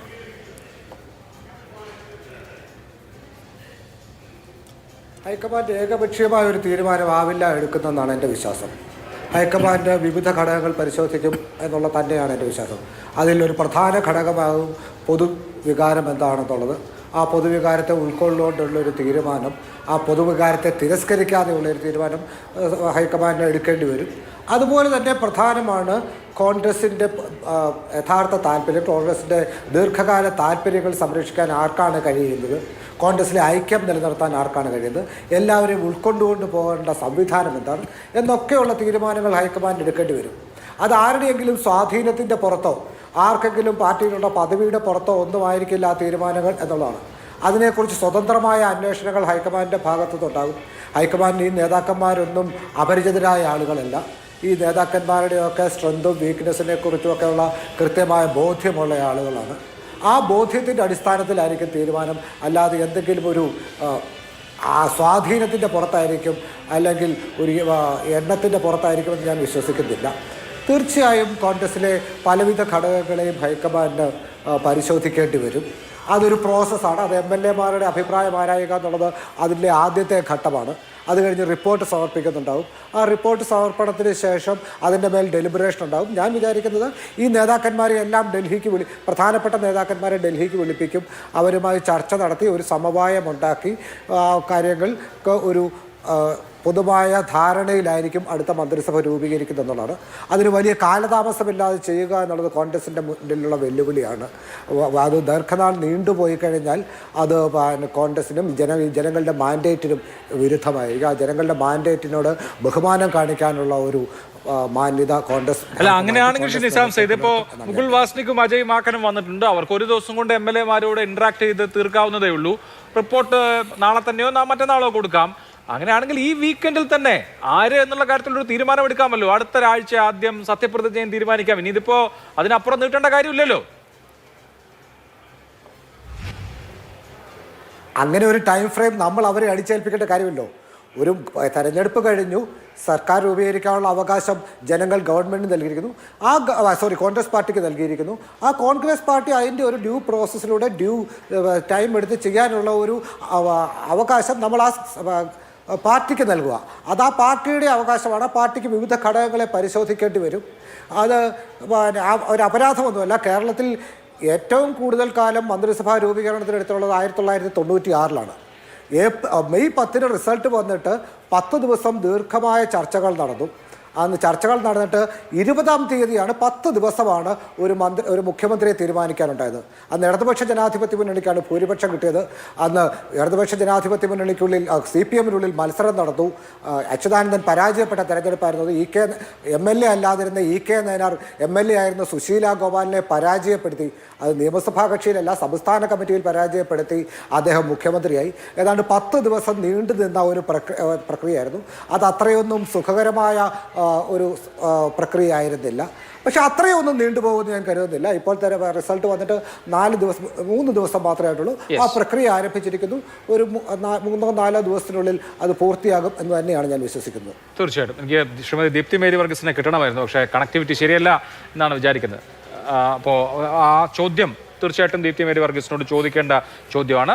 അവരിലേക്ക് ഞാൻ വരുന്നതിന് മുമ്പ് ശ്രീ ഗോപൻ, ആര് മുഖ്യമന്ത്രി എന്നുള്ളത് കോൺഗ്രസിൻ്റെ ആഭ്യന്തര കാര്യമാണ്. അവരത് തീരുമാനിക്കേണ്ട വിഷയവുമാണ്. അടുത്ത പ്രതിപക്ഷത്തെ സമരസജ്ജമാക്കുക, വിഷയങ്ങളിൽ ഇടപെടുക എന്നുള്ളതിനപ്പുറത്ത് ഇപ്പോൾ കോൺഗ്രസ്സുകാർ ഗ്രൂപ്പ് കളിച്ചോളും, കോൺഗ്രസിൽ അധികാര തർക്കം ഉണ്ടാക്കിക്കൊള്ളും. അങ്ങനെ കോൺഗ്രസിലോ UDF-ലോ ഉണ്ടാകുന്ന കലഹങ്ങളുടെ ഗുണഭോക്താക്കളായി ഇനിയും അധികാരത്തിലേക്ക് എത്താം എന്നൊരു ചിന്ത CPM-നുണ്ടോ? അതിലേക്ക് ഞാൻ വരാം. ആ ചോദ്യം CPM-നെ സംബന്ധിച്ച് പ്രസക്തമല്ലെന്ന് ഏറ്റവും നന്നായിട്ട് അറിയാവുന്ന ഒരാൾ അങ്ങാണ്. അതിനു മുമ്പ് ജേക്കബ് ജോർജ് സാർ പറഞ്ഞതിൽ 1-2 പ്രതികരണമുണ്ട്. അത് ദീപ്തി മേരിയുടെ അഭിപ്രായം കൂടി ചേർത്ത് പറയാം. ഒന്ന്, ഈ വനവാസം എന്ന പ്രയോഗം കേരളത്തിൽ ഒരു രാഷ്ട്രീയ നേതാവും നടത്തിയിട്ടില്ല. ധീരമായിട്ടാണ് അദ്ദേഹം നടത്തിയത്. ഞാൻ അതിനോട് അപ്പൊളിറ്റിക്കലായ ഒരു സ്റ്റേറ്റ്മെൻറ്റായിട്ട് അതിനെ കാണാൻ പറ്റുകയുള്ളൂ. കാരണം ഒരു രാഷ്ട്രീയ നേതാവ് നടത്താൻ പറ്റുന്ന സ്റ്റേറ്റ്മെൻ്റ് അല്ല അത്. ആ ഭാഷയുടെ മറ്റൊരർത്ഥം, തോറ്റാൽ ഞാൻ വനവാസത്തിന് പോകും, ജയിച്ചാൽ അതിൻ്റെ ഉത്തരവാദി എനിക്കാണ് എന്നൊരു സ്റ്റേറ്റ്മെൻറ്റാണ് നടത്തിയത്. അതുകൊണ്ട് ഒരു രാഷ്ട്രീയ നേതൃത്വത്തിന് പറയാൻ പറ്റിയ ഒരു സ്റ്റേറ്റ്മെൻ്റ് അല്ല, അപക്വമായ സ്റ്റേറ്റ്മെൻറ്റാണ്. ഒരു വാശിക്കൊക്കെ പറയാം. രണ്ടാമത്, കമ്മ്യൂണിസ്റ്റ് മുക്ത ഇന്ത്യ എന്നാണ് ദീപ്തി മേരി സന്തോഷം കൊണ്ടത്. സോവിയറ്റ് യൂണിയൻ തകർന്നപ്പോൾ ഇവിടെ പടക്കം പൊട്ടിച്ചു, പായസം വെച്ചു ഇന്ദിരാഭവനിൽ. പക്ഷേ ഈ പായസം വെച്ചപ്പോൾ രാഹുൽ ഗാന്ധിയെ തീവ്രവാദ ശല്യത്തിൽ നിന്ന് ഒഴിവാക്കി കൊണ്ടുപോയി പഠിപ്പിച്ച് എടുത്തത് സോവിയറ്റ് യൂണിയനാണെന്ന് കോൺഗ്രസ് മറന്നുപോയി. അതുപോലെ പാകിസ്ഥാനും ഇന്ത്യയുമായിട്ടുള്ള വാറിൽ 7ാം കപ്പൽ പടയെ നയിച്ച് അമേരിക്ക പാകിസ്ഥാനെ പിന്തുണയ്ക്കാൻ പോയപ്പോൾ 7th പ്ലാറ്റൂണിനെ അറബിക്കടലിലേക്ക് വിട്ടുകൊടുത്ത് ഇന്ത്യയെ സംരക്ഷിച്ചത് സോവിയറ്റ് യൂണിയനാണെന്ന് മറന്നുപോയി. അതുപോലെ നമ്മുടെ രാജ്യത്തൊരു സെക്യുലർ മൂവ്മെൻറ്റ് ഇല്ലാതായി എന്നാണ് അവർ പറയുന്നത്. അത് അവർ മനസ്സിലാക്കേണ്ടത്, ഞങ്ങൾ ഭരണ പാർട്ടി അല്ല, ഞങ്ങൾ പാർലമെൻ്ററി രംഗവും പാർലമെൻറ്റേതര രംഗവും ഒരുമിച്ച് കൈകാര്യം ചെയ്യുന്നവരാണ്. ഞങ്ങൾ ഏറ്റവും കൂടുതൽ കൈകാര്യം ചെയ്തിട്ടുള്ളത് പാർലമെൻറ്റേതര രംഗമാണ്. അതാണ് 140 കിലോമീറ്റർ നീളത്തിലുള്ള കർഷക സമരമൊക്കെ ദീപ്തി മേരി വർഗീസ് ഓർത്താൽ അത് മനസ്സിലാവും. അതുകൊണ്ട് ഭരണമില്ലാത്തത് കൊണ്ട് ഞങ്ങൾ തകർന്നു പോകുന്ന ഒരു പാർട്ടിയല്ല എന്നുള്ളതാണ്. അതും അപ്പൊളിറ്റിക്കലായ സ്റ്റേറ്റ്മെൻറ്റാണ്. ഇനി അടുത്തത് ജേക്കബ് ജോർജ് സാർ പറഞ്ഞ ഒരു കമൻറ്റാണ്. ഒരു സമുദായത്തിൻ്റെയും തിണ്ണ നിരങ്ങാത്തയാൾ ശ്രീ VD സതീശൻ. എനിക്ക് VD സതീശനോട് ഇഷ്ടക്കുറവൊന്നുമില്ല. അദ്ദേഹം പ്രധാനപ്പെട്ട കേരളത്തിൽ വളർന്നു വരുന്ന രാഷ്ട്രീയ നേതാവാണ്. ഒരു പക്ഷേ ഈ മുഖ്യമന്ത്രി സ്ഥാനാർത്ഥികളിൽ ഏറ്റവും പിന്തുണ അദ്ദേഹത്തിനായിരിക്കും കിട്ടാൻ സാധ്യതയെന്നും അനുമാനിക്കുന്ന ഒരാളാണ്. അതൊരു തെറ്റാണെന്നല്ല, അദ്ദേഹത്തിന് അതിന് സാധ്യതയുണ്ട്. പക്ഷെ ഞാൻ പറയുന്നത് തിണ്ണനിരങ്ങൽ എന്ന് പറഞ്ഞപ്പോൾ അടുത്ത സമയത്ത് തന്നെ അറ്റ് ദ മൊമെന്റ് അത് പൊളിച്ചു NSSന്റെ ജനറൽ സെക്രട്ടറി. അദ്ദേഹം തോറ്റ് തുന്നം പാടിയിരിക്കുമ്പോൾ ഇവിടെ വന്നിരുന്ന് 1.5 മണിക്കൂർ എൻ്റെ അടുത്ത് കസേരയിൽ ഇരുന്നു. അതിന് തിണ്ണനിരങ്ങലാണോ ഇല്ലയോ എന്ന് എനിക്കറിയത്തില്ലെന്ന് പറഞ്ഞു. അപ്പോൾ VD സതീശൻ ആ ജോലികളെല്ലാം ചെയ്തിട്ടുണ്ട്. എന്നിട്ടാണ് ഈ തെരഞ്ഞെടുപ്പിൽ ജമാഅത്തെ ഇസ്ലാമി സ്വയം പറയുകയാണ് ഞങ്ങൾ മതപാർട്ടിയാണ്. അപ്പോൾ സതീശൻ പറയാണ് അല്ല, അവർ മതപരമായ പാർട്ടിയല്ല എന്ന് പറയുക. മതമാണ് പ്രശ്നം എന്ന മുദ്രാവാക്യം ഉയർത്തിയ ആളിന് ഒരു തള്ളിപ്പറയലും അദ്ദേഹം നടത്തിയിട്ടില്ല. അതുകൊണ്ട് രാഷ്ട്രീയത്തിൽ നടത്താവുന്ന എല്ലാ മെയ്വഴക്കങ്ങളും അദ്ദേഹം ശീലിച്ചിട്ടുണ്ട് എന്നുള്ളതാണ്. ഇനി പ്രതിപക്ഷത്തിൻ്റെ റോൾ അങ്ങ് പറയുമ്പോൾ അത് CPMനെ സംബന്ധിച്ച് കോൺഗ്രസിൻ്റെ തമ്മിൽ തർക്കത്തിൽ നിന്ന് മുതലെടുത്ത ഒരു ചരിത്രമല്ല ഇവിടെ ഉള്ളത്. കോൺഗ്രസിൽ നിന്ന് വിട്ടുവന്ന ആളുകളെ സ്വാഭാവികമായിട്ട് CPMൽ നിന്ന് വിട്ടുപോയ ആളുകളെ അവർ സ്വീകരിച്ചിട്ടുള്ളത് പോലെ കോൺഗ്രസിൽ നിന്ന് വിട്ടുവന്ന ആളുകളെ സ്വീകരിച്ചിട്ടുണ്ട്. അത് ഏറ്റവും ശ്രദ്ധേയരായ ഇപ്പം TK Hamsa Malappuram DCC president ആയിരുന്നു. അദ്ദേഹം പറഞ്ഞത് എന്നെ കോൺഗ്രസിൽ നിന്ന് എടുത്ത്, ഞാനൊരു സെക്യുലറിസ്റ്റാണ്, എന്നെ കോൺഗ്രസിൽ എടുത്ത് ദൂരെ എറിഞ്ഞു, 2 കൈ നീട്ടി എന്നെ സ്വീകരിച്ചത് സഖാവ് EMS ആണ് എന്ന് അദ്ദേഹം അക്കാലത്ത് പ്രസംഗിച്ചത് എൻ്റെ ഓർമ്മയിലുണ്ട്. അതുകൊണ്ട് മലപ്പുറം പുറത്തു നോക്കിയാൽ പച്ചയാണ്, മുറിച്ചു നോക്കിയാൽ തണ്ണിമത്തം പോലെയാകും എന്ന് മഞ്ചേരിയിലെ ഇലക്ഷൻ റിസൾട്ടിലും അദ്ദേഹം പറഞ്ഞ കാര്യം ഏറ്റവും നന്നായിട്ട് ഓർക്കാൻ പറ്റിയ പാനലിസ്റ്റുകളാണ് ഇവിടെ ഇരിക്കുന്നത്. ഇപ്പോൾ CPMനെ സംബന്ധിച്ച് ഞങ്ങൾ തുടക്കത്തിലേ കയറിയ ഒരു സമരം ബഹളം ഇതൊന്നും ഞങ്ങളെ സംബന്ധിച്ചില്ല. ഭരിക്കാൻ കയറിയവർക്ക് ഭരിക്കാൻ അവസരം കൊടുക്കുക. അവർ പറഞ്ഞ വാഗ്ദാനങ്ങളുണ്ട്, അവരുടെ ഗ്യാരണ്ടി ഉണ്ട്. ആദ്യത്തെ മീറ്റിംഗിൽ 21,000 രൂപ ആശാ വർക്കേഴ്സ് തീരുമാനിക്കണമല്ലോ. ആദ്യത്തെ മീറ്റിംഗിലാണ് 10 മിനിറ്റ് പോലും വേണ്ടെന്നാ പറഞ്ഞേ. അപ്പോൾ അതിൻ്റെ അനുബന്ധമായിട്ട് വരുന്ന കാര്യങ്ങളില്ലേ അഭിലാഷേ, സ്കീം വർക്കേഴ്സിനെല്ലാം അന്നേരം 21,000 രൂപ കൊടുക്കണം. മുഴുവൻ വനിതകൾക്കും ക്ലിപ്പിംഗ്സ് കിടപ്പുണ്ട്. ഇതൊക്കെ ചെയ്യാതെ വരുമ്പോ ജനങ്ങളുടെ പ്രതിഷേധം ഉണ്ടാവും. അല്ലാതെ ഭരണത്തിൽ തുടക്കത്തിലെ ഞങ്ങൾ കയറി ഇടപെടുന്നില്ല, ഞങ്ങൾ ഉദ്ദേശിക്കുന്നതുമില്ല. ശരി, അല്ല എന്തായാലും വരട്ടെ, മുഖ്യമന്ത്രി ആവട്ടെ, ക്യാബിനറ്റ് രൂപീകരിക്കപ്പെടട്ടെ, എന്നിട്ട് ആദ്യത്തെ മന്ത്രിസഭാ യോഗം ചേരട്ടെ, ഈ കാര്യങ്ങളൊക്കെ തീരുമാനിക്കോ ഇല്ലയോ എന്ന് നമുക്ക് നോക്കാം. ശ്രീമതി ദീപ്തി മേരി വർഗീസ്, ഇപ്പോൾ ഈ പാനലിസ്റ്റുകൾക്കിടയിൽ ഇവർ 2 നിരീക്ഷകരും യോജിക്കുന്ന ഒരു കാര്യം VD സതീശനാണ് യോഗ്യൻ, അർഹൻ, മറ്റുള്ളവർ അയോഗ്യരാണ് എന്നുള്ളത് കൊണ്ടല്ല, പക്ഷേ നാച്ചുറൽ ചോയ്സ് എന്ന് പറയുന്നത് ജനങ്ങളുടെ വികാരവും പാർട്ടി പ്രവർത്തകരുടെ വികാരവും കണക്കിലെടുക്കുമ്പോൾ സതീശനാണ് എന്നുള്ളതാണ്. പാർട്ടി ആ ലൈനിൽ തന്നെ ആയിരിക്കുമോ ചിന്തിക്കുക? ഞാൻ ഇടയ്ക്ക് എൻ്റെ സൗണ്ട് കുറേ നേരം കട്ടായതുകൊണ്ട് എനിക്ക് പലതും കേട്ടില്ല, പലതിനും അതുകൊണ്ട് മറുപടി എനിക്ക് പറയാൻ പറ്റില്ല. പക്ഷേ ആദ്യഘട്ടത്തിൽ ശ്രീ ഗോപൻ പറഞ്ഞതിനൊരു മറുപടി, അദ്ദേഹം പറഞ്ഞു വളരെ തെരഞ്ഞെടുപ്പ് നടക്കുന്ന ഒരു പാർട്ടിയാണ് CPM, ഞങ്ങൾ തെരഞ്ഞെടുപ്പിലൂടെ മാത്രമാണ് കാര്യങ്ങൾ ചെയ്യുന്നത്, ഡെമോക്രാറ്റിക്കാണ് എന്നൊക്കെ പറഞ്ഞു. എങ്ങനെയാണ് തെരഞ്ഞെടുപ്പ് നടക്കുന്നത്? തെരഞ്ഞെടുപ്പ് നടക്കുന്നത് നേതൃത്വം പറയാത്ത ഒരാൾക്ക് തെരഞ്ഞെടുപ്പിൽ നിൽക്കാൻ പറ്റാറുണ്ടോ? നമുക്ക് ആലപ്പുഴ കഞ്ഞിക്കുഴിയിലൊക്കെ നടന്ന സംഭവം ഓർമ്മയുള്ളതാണല്ലോ. അവിടെ നേതൃത്വം പറഞ്ഞാലല്ലാതെ ഒരാൾക്ക് മത്സരിക്കാൻ പോലും കഴിയില്ല. പോട്ടെ, ശ്രീ ഗോവിന്ദൻ മാഷ് സെക്രട്ടറിയായി വന്നല്ലോ, ആരാണ് എതിർ സ്ഥാനാർത്ഥിയായിട്ട് മത്സരിച്ചത്? അപ്പോൾ അങ്ങനെ ഒരു ശരിയായ രീതിയിലുള്ള മത്സരവും നടക്കുന്നില്ല. ഇപ്പോൾ കോൺഗ്രസിനെ സംബന്ധിച്ച് കോൺഗ്രസിൻ്റെ പ്രസിഡന്റ് തെരഞ്ഞെടുപ്പിൽ ശ്രീ ശശി തരൂരും കാർഗെയും കൂടി മത്സരിച്ചാണ് തീരുമാനിച്ചത്. ഒരു വളരെ ആരോഗ്യകരമായ ഒരു മത്സരമാണ് നടന്നത്. അതാണ് ഡെമോക്രാറ്റിക് എന്ന് പറയുന്നത്. അല്ല നിങ്ങളുടെ അവിടെ നേതൃത്വം പറഞ്ഞ നേതൃത്വത്തിന് ഇഷ്ടമുള്ള ഒരാൾ നേതൃത്വത്തിന്റെ ഒരു പിന്നെ മോണിറ്ററിങ്ങിൽ തിരഞ്ഞെടുപ്പ് നടത്തുന്നതിനെ ഒന്നും ഡെമോക്രാറ്റിക് എന്ന് പറയാൻ പറ്റില്ല. അല്ലെങ്കിൽ തന്നെ CPMൽ നടക്കുന്നത് ഡെമോക്രാറ്റിക് രീതിയല്ല എന്നുള്ളത് തന്നെയാണല്ലോ ഈ തെരഞ്ഞെടുപ്പിന് അനുബന്ധമായ കാര്യങ്ങളും പിന്നെ അതിന് മുൻപുണ്ടായിരുന്ന ഭരണവുമായി ബന്ധപ്പെട്ട കാര്യങ്ങളിലും ഒക്കെ നമ്മൾ കണ്ടുകൊണ്ടിരിക്കുക. ഞാൻ ആ വിഷയത്തിലേക്ക് അധികം കടക്കുന്നില്ല. മറ്റൊരു കാര്യമുള്ളത്, ഇപ്പോൾ ജനം ഒരു മാൻഡേറ്റ് തന്നിരിക്കുകയാണ് കോൺഗ്രസിന്.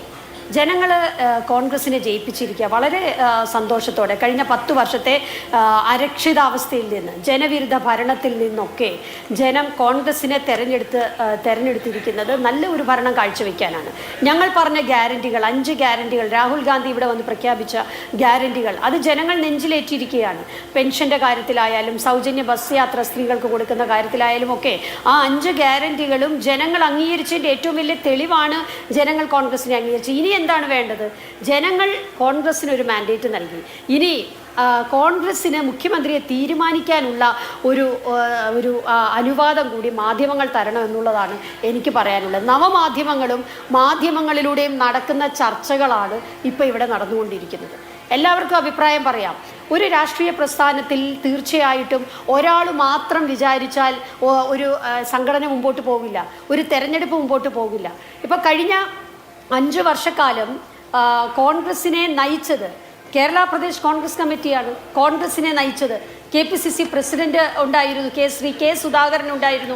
അതിനുശേഷം ശ്രീ സണ്ണി ജോസഫ് വന്നു. അവരുടെയൊക്കെ പ്രവർത്തനത്തെ ചെറുതായി കാണാൻ പറ്റുമോ? അവർ കോൺഗ്രസ് നടത്തിയ സമരങ്ങൾ, ശക്തമായി നടത്തിയ പല സമരങ്ങളുണ്ട്, സമ്മേളനങ്ങളുണ്ട്, കോൺഗ്രസിൻ്റെ സംഘടനാപരമായ കാര്യങ്ങളുണ്ട്. അപ്പോൾ അത് ഏറ്റവും വലിയൊരു കാര്യമാണ്. അത് പാർട്ടി തലത്തിൽ നടന്ന ഒരു കാര്യമാണ്. അതിന് നേതൃത്വം കൊടുത്തവരാണ് അവർ. അതുപോലെ തന്നെ മുതിർന്ന നേതാവ് ശ്രീ രമേശ് ചെന്നിത്തല, അദ്ദേഹത്തിൻ്റെ സാന്നിധ്യത്തിൽ അദ്ദേഹം നടത്തിയ നിരവധി പരിപാടികളുണ്ട്. ഇപ്പോൾ തന്നെ ഈ തെരഞ്ഞെടുപ്പ് ക്യാമ്പയിൻ കമ്മിറ്റി ചെയർമാനായിരുന്നു ശ്രീ രമേശ് ചെന്നിത്തല. അദ്ദേഹം എടുത്ത റോള് വളരെ വലുതാണ്. തീർച്ചയായിട്ടും പ്രതിപക്ഷ നേതാവ് അദ്ദേഹത്തിൻ്റെ റോള് നിയമസഭയ്ക്ക് അകത്തും പുറത്തും ചെയ്തിട്ടുണ്ട്. അത് അദ്ദേഹത്തിൻ്റെ റോളാണ്, അദ്ദേഹത്തിൻ്റെ ഉത്തരവാദിത്തമാണ്. ശ്രീ KC വേണുഗോപാൽ, അദ്ദേഹത്തിന് ദേശീയ തലത്തിൽ ഒരു ഉത്തരവാദിത്വം കൊടുത്തതുകൊണ്ടാണ് കഴിഞ്ഞ കുറച്ചു കാലമായി അദ്ദേഹം ദേശീയ തലത്തിലുള്ള പ്രവർത്തനങ്ങൾ ക്രോഡീകരിച്ചുകൊണ്ട് നിൽക്കുന്നത്. വിവിധ സംസ്ഥാനങ്ങളിൽ ചെയ്യുന്നുണ്ട്. വിവിധ സംസ്ഥാനങ്ങളിൽ ജയിച്ചിട്ടുമുണ്ട്, പരാജയപ്പെട്ടിട്ടുമുണ്ട്. അപ്പോൾ പരാജയപ്പെടുമ്പോൾ മാത്രം അദ്ദേഹത്തെ കുറ്റം പറയുന്ന ഒരു രീതി, ഒരു പ്രവണത അദ്ദേഹത്തെ ആരും കുറ്റം പറഞ്ഞതായി ഞാൻ ശ്രദ്ധിച്ചില്ല. പക്ഷേ ശ്രീമതി ദീപ്തി ഇപ്പൊ പറഞ്ഞതുപോലെ KPCCയുടെ അധ്യക്ഷനുണ്ട്, രമേശ് ചെന്നിത്തലയുണ്ട്, VD സതീശനുണ്ട്. ഇവരൊക്കെ ഇലക്ഷനിൽ മത്സരിച്ച ആളുകളാണ്. അപ്പൊ ഇലക്ഷനിൽ മത്സരിച്ച ആളുകൾ നിയമസഭാ കക്ഷിയിൽ ഉള്ളപ്പോ അവരിൽ ആരെങ്കിലും ഒരാളായിരിക്കില്ലേ അപ്പൊ മുഖ്യമന്ത്രി? ഞാൻ പറഞ്ഞു പൂർത്തീകരിക്കട്ടെ, ഞാൻ അതിലേക്കാണ് വരുന്നത്. അതായത് ഞാൻ പറഞ്ഞു പൂർത്തീകരിക്കട്ടെ. എല്ലാവർക്കും അവരവരുടെ റോൾ ഉണ്ട് എന്നുള്ളതാണ് പറയുന്നത്. ഇതൊരു രാഷ്ട്രീയ പ്രസ്ഥാനം. ഇപ്പോൾ മുഖ്യമന്ത്രി പിണറായി വിജയൻ്റെ ബോർഡ് കേരളം മുഴുവൻ വെച്ചിട്ട് ഞാൻ മാത്രം മതി, മറ്റാരുണ്ട് എന്ന് ചോദിക്കുന്ന പോലെ ഒരു പ്രസ്ഥാനമല്ലെന്നേ കോൺഗ്രസ്. കോൺഗ്രസിൽ നിരവധി നേതാക്കളുണ്ട്, അവർക്കെല്ലാം അവരുടേതായ റോളുകളുണ്ട്. ആ റോളുകൾ ഭംഗിയായി ചേർന്ന് ഇപ്പം ശ്രീ രമേശ് ചെന്നിത്തല, അതുപോലെ തന്നെ KPCC പ്രസിഡന്റും പ്രതിപക്ഷ നേതാവും ഒക്കെ മത്സരിക്കുമ്പോൾ AICCയുടെ നേതൃത്വത്തിൽ ശ്രീമതി ദീപാദാസ് മുൻഷി, ശ്രീ KC വേണുഗോപാൽ അവരെല്ലാം വന്ന് ഇവിടെ വളരെ സജീവമായി നിന്നുകൊണ്ടാണ് തെരഞ്ഞെടുപ്പിനെ നിയന്ത്രിച്ചത്. ഒരു തെരഞ്ഞെടുപ്പിൽ എന്തൊക്കെ വേണം അതിൻ്റെ A to Z കാര്യങ്ങൾ അവർ നിയന്ത്രിച്ചു, അതിനോടൊപ്പം നിന്ന് പ്രവർത്തിച്ചു. സ്ഥാനാർത്ഥി നിർണയത്തിന് ശേഷമുണ്ടായ കാര്യങ്ങൾ വിസ്മയങ്ങൾ തീർത്തു എന്ന് പറഞ്ഞാൽ അതിൻ്റെ അകത്തൊക്കെ ഏറ്റവും പ്രധാനപ്പെട്ട റോൾ എടുത്ത ആൾ തന്നെയാണ് ശ്രീ KC വേണുഗോപാൽ. ഇപ്പോൾ കണ്ണൂർ 2 പേര് ജയിച്ച് 2 പ്രധാനപ്പെട്ട CPMൻ്റെ സീറ്റുകൾ തിരിച്ചു പിടിച്ചത്. തോമസ് എന്ന് പറയുന്നത് ഞങ്ങൾ ഏറ്റവും വിഷമത്തോടെ കണ്ട പൂച്ചട്ടി കൊണ്ടും അതുപോലെ ഹെൽമെറ്റ് കൊണ്ടും തല്ലിയിട്ട് രക്ഷാപ്രവർത്തനമാണെന്ന് പറഞ്ഞു. അതിൽ തല്ലുകൊണ്ട് തോമസിനെ ആലപ്പുഴയിൽ നിന്ന് വിജയിപ്പിച്ചെടുത്തത്, ശ്രീ G സുധാകരനെ വിജയിപ്പിച്ചെടുത്തത്, ഇതെല്ലാം വിസ്മയങ്ങൾ തന്നെയാണ്. ഇതിലൊക്കെ എല്ലാവർക്കും റോളുണ്ട്. ശ്രീ KC വേണുഗോപാലിന് റോളുണ്ട്, പ്രതിപക്ഷ നേതാവിന് റോളുണ്ട്, രമേശ് ചെന്നിത്തലയ്ക്കുണ്ട്, എല്ലാവർക്കും ഉണ്ട്. അപ്പോൾ ഞാൻ പറയുന്നത് ഈ ചില ചാനൽ ചർച്ചകളിൽ നിരീക്ഷകരായിട്ട് വന്നിരുന്ന് കോൺഗ്രസിനുള്ളിലെ ആ നേതാവാണ് നല്ലത്, മറ്റേ നേതാവാണ് നല്ലത്, അയാളെക്കാളും ഒരുപടി മുമ്പിലാണ് ഈ ഇന്ന നേതാവ് എന്ന് പറയുന്നത് കോൺഗ്രസിനകത്ത് ഒരു പ്രശ്നമുണ്ട് എന്ന് കാണിക്കാൻ വേണ്ടി മാത്രമാണ് എന്ന് ഞാൻ അടിവരയിട്ട് പറയും. ഇതിൻ്റെ അകത്ത് യാതൊരു പ്രശ്നവുമില്ല. ഇതിൽ AICCക്ക് ഒരു തീരുമാനമുണ്ടാകും, MLA-മാരുടെ അഭിപ്രായം എടുക്കും. ഇനി MLA-മാരുടെ അഭിപ്രായമാണോ ചെയ്യേണ്ടത്, ഇനി മുതിർന്ന നേതാക്കളുടെ അഭിപ്രായം എടുക്കും. ഏത് രീതിയിലാണ് ഫൈനലൈസ് ചെയ്യേണ്ടത് എന്ന് തീരുമാനിക്കാൻ ഇതിൻ്റെ നിയതമായ ഒരു രീതി AICCക്കുണ്ട്. ഞാൻ ഒരു കാര്യം കൂടെ പറയാം. പല തെരഞ്ഞെടുപ്പുകളിൽ ഇപ്പോൾ രഹസ്യ വോട്ടെടുപ്പ് വേണോ വേണ്ടയോ ഇതെല്ലാം AICC ആണ് തീരുമാനിക്കേണ്ടത്. ഇപ്പോൾ പല തെരഞ്ഞെടുപ്പിൽ കൊച്ചി നഗരസഭയുടെ തെരഞ്ഞെടുപ്പിൽ അതിനകത്ത് പരസ്യമായ ഒരു വോട്ടെടുപ്പാണ് നടന്നത്. അന്ന് രഹസ്യ വോട്ടെടുപ്പ് വേണമെന്ന് ആവശ്യപ്പെട്ട ആളാണ് ഞാൻ, പക്ഷെ അത് നടന്നില്ല.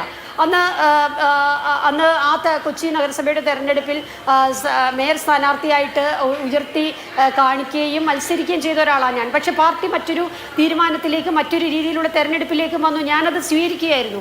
ഞാനത് അച്ചടക്കമുള്ള ഒരു പാർട്ടി പ്രവർത്തക എന്നുള്ള നിലയ്ക്ക് ഞാനത് സ്വീകരിക്കുകയായിരുന്നു. അതാണ് കോൺഗ്രസിലും എല്ലാവരും ചെയ്തു പോയിട്ടുള്ളത്. രമേശ് ചെന്നിത്തലയെ മാറ്റി ശ്രീ VD സതീശൻ വന്നു.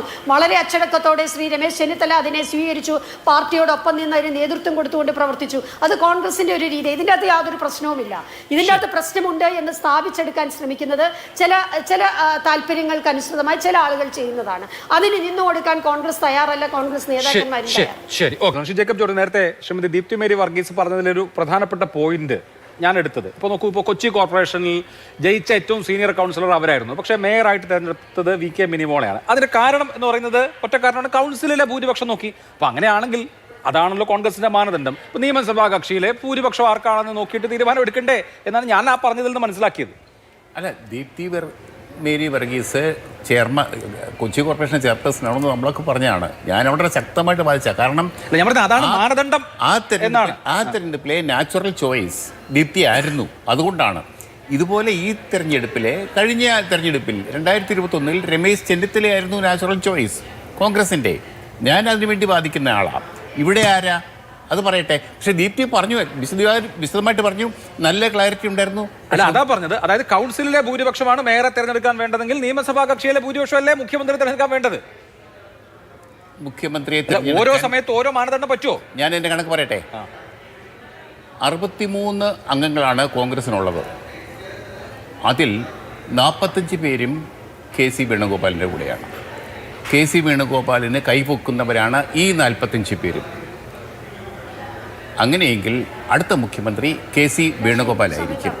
പക്ഷേ എൻ്റെ ഒരേ ഒരു ചോദ്യം ദീപ്തിയോടാണ്, കോൺഗ്രസിനോടാണ്.